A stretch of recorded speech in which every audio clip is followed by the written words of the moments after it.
to the charts with Big Boss Crypto, bringing on a day trading analysis on Bitcoin and on Chainlink. Man, it feels nice when it pumps, doesn't it? But we're coming to a big resistance point at 42k. So what happens next? Well, let's look at the charts. So we had a big pump yesterday from Bitcoin, and it was the market maker who showed his presence by creating this volume candle. As you can see in the PVSRA tool, yesterday was a big volume candle. We're currently trying to reclaim some of the open orders in that area. And yeah, wow, what a nice pump. We had 4 consecutive days of big green candles. And as you know, big green candles, they don't last forever. They usually come with big red candles afterwards.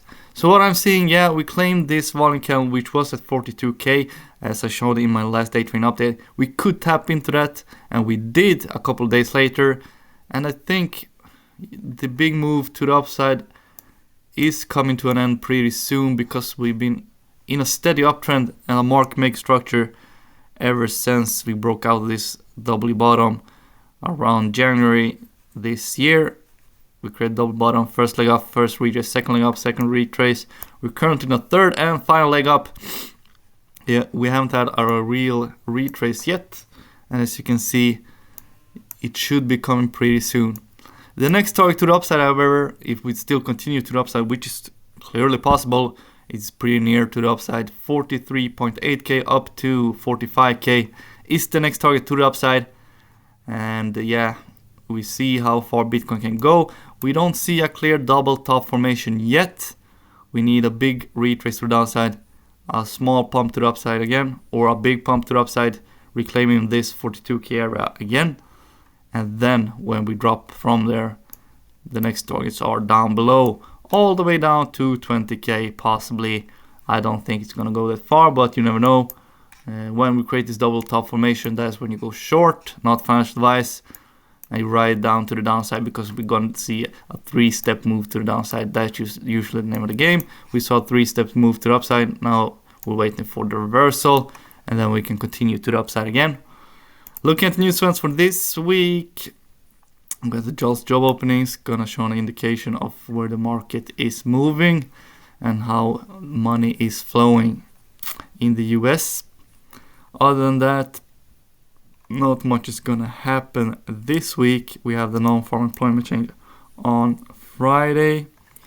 Next week, however, is the big news week, because on December 13th on Wednesday, we're gonna have the federal funds rate. We have the press conference and federal funds rate statement.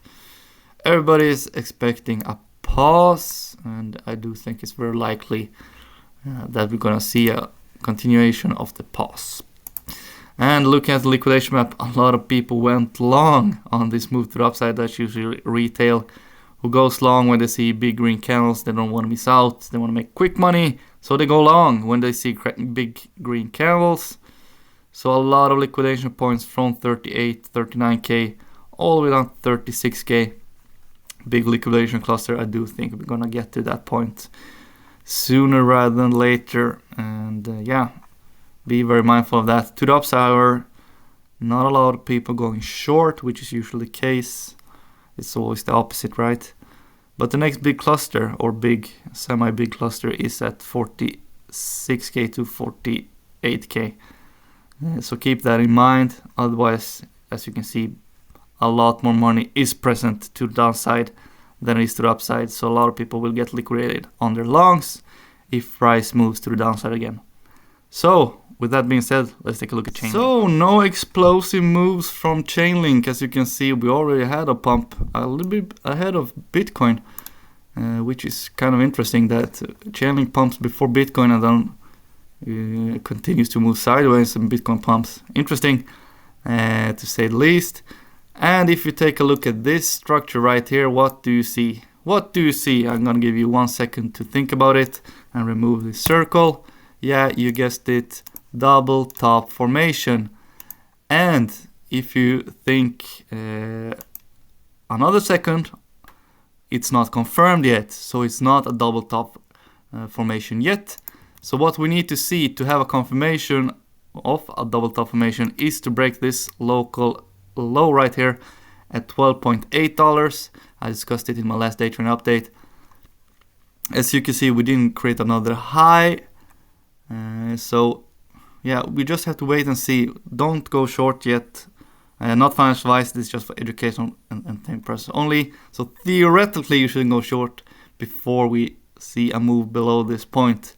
So mark it off in your chart, not financial advice, you do whatever you want to do. But if we zoom out a bit, as you can see, we had our market maker structure for Chainlink as well. Clear double bottom formations, you can see right here.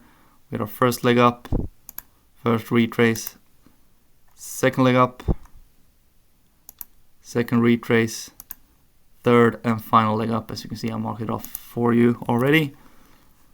And we're currently waiting for the double top formation.